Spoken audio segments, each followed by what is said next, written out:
paz, me chamo João Ades Cardoso, eu estudo História na UFSM e eu estou tentando sistematizar aqui a história do Brasil em 3 eixos. O primeiro podcast foi sobre a história da terra, o segundo das cidades e o terceiro vai ser sobre o racismo. E eu quero refletir aqui como explicar o Brasil a partir do racismo. O que o racismo ajuda a explicar sobre a vivência cotidiana das camadas trabalhadoras. Pois bem, eu fundamento essa interpretação sobre o racismo na obra do professor Silvio Luiz de Almeida, intitulada O que é racismo estrutural? Então, quando eu falo de racismo, eu estou falando de uma forma de discriminação sistemática com base na ideia de raça. Como o professor argumenta, o racismo não é um problema moral de algumas pessoas doentias, mas sim um fator de organização do que é normal. É estrutural porque estrutura a sociedade. O Brasil capitalista está construído sobre essa forma de dominação. Eu chamo a atenção ainda para o fato de que raça é uma ideia social, não biológica, ou seja, estamos falando aqui de uma invenção humana, não um fenômeno natural. Ainda segundo Almeida, há 2 percepções sobre a persistência do racismo na sociedade brasileira. A primeira delas fala de uma sequela que o Brasil contemporâneo carrega por ter vivido quase 400 anos de escravidão legal. Uma segunda delas tenta explicar essa manutenção do racismo a partir do jeito que os capitalistas usam o racismo para dividir e enfraquecer a classe trabalhadora.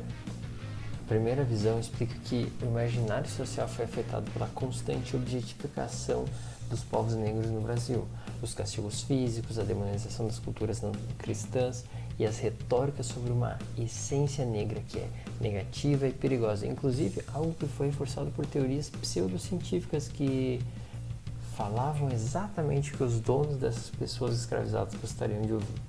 E a gente poderia pensar também sobre o processo de favelização, as poucas oportunidades e os discursos sobre a harmonia racial no país. Essa seria uma forma de explicar a persistência do racismo a partir de elementos históricos. A segunda interpretação diz que o sistema capitalista vai lançar mão de estratégias de controle da sociedade e de barateamento da mão de obra. Em primeiro lugar, os trabalhadores e as trabalhadoras sabem que estão sendo explorados, ok?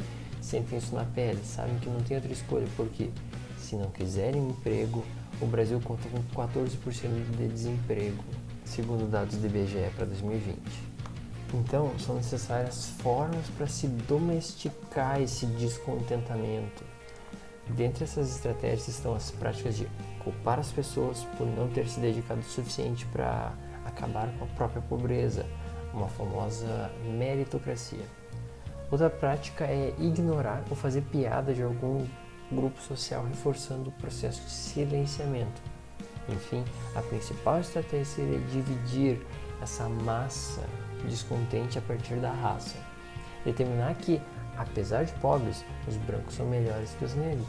Isso dificulta que se organizem juntos. Ao lado disso, há uma ameaça.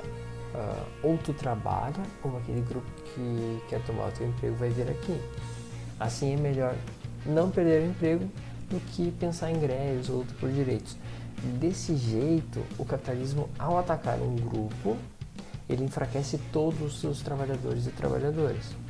O que eu quero dizer com essa reflexão é que faz parte do capitalismo usar as táticas, se forem úteis, para enfraquecer a mão de obra e explorá-la para tornar o produto mais competitivo no mercado. Mais uma vez, se trata de perceber como o racismo está no sistema. Ele faz sentido na dinâmica do capitalismo, não é uma falha, um erro, mas sim uma estratégia lógica. Enfim, ambas as perspectivas são muito plausíveis. Agora seria útil a gente pensar um pouco essa abstração dentro da história dos povos do Brasil. Como o racismo ele se manifesta na história desse país. E de um modo muito concreto, o negro é associado a ideias como perigoso, estúpido e feio.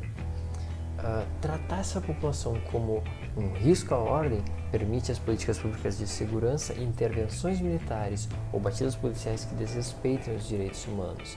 Esse é o contexto do encarceramento em massa da população negra, jovem e masculina.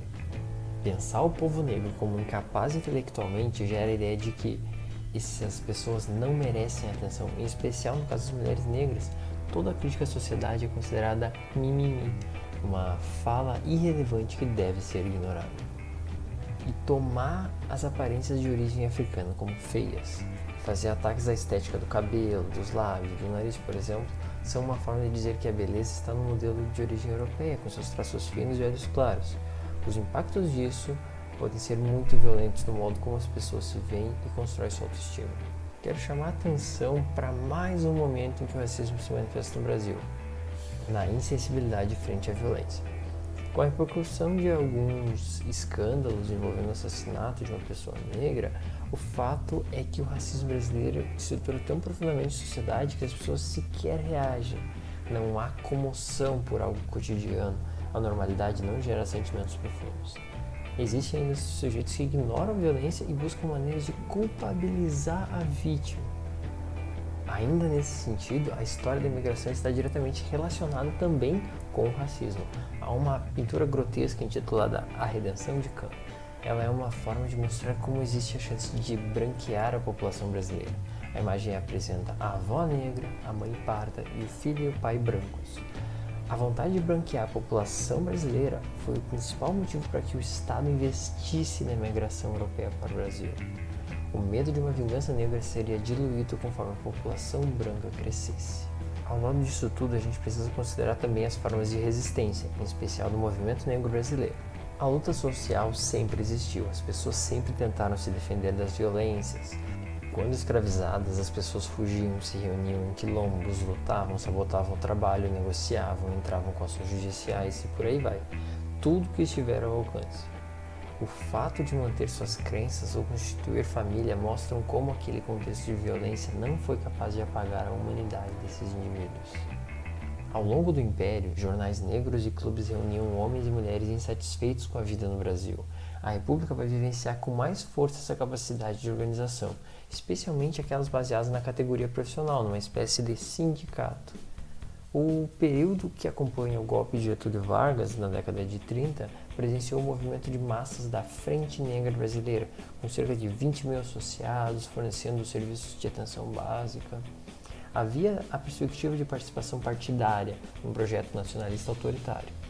Essa possibilidade política foi apagada pela ditadura do Estado Novo de 1937. E quando restituída a democracia brasileira, novas organizações se espalham e se articulam no país, reclamando uma legislação antidiscriminatória.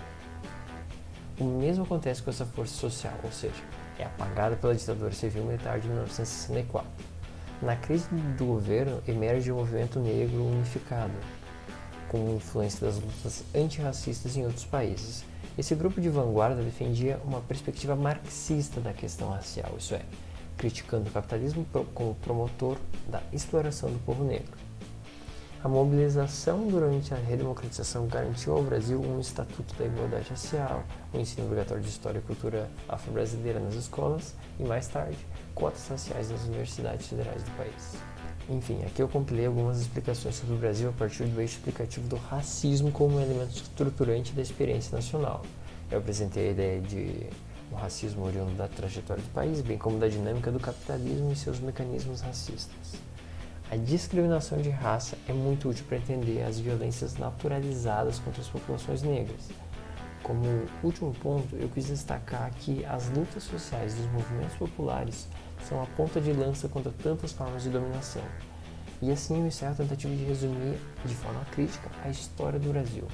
Muito obrigado por terem escutado até o final, curtam, comentem e fiquem bem.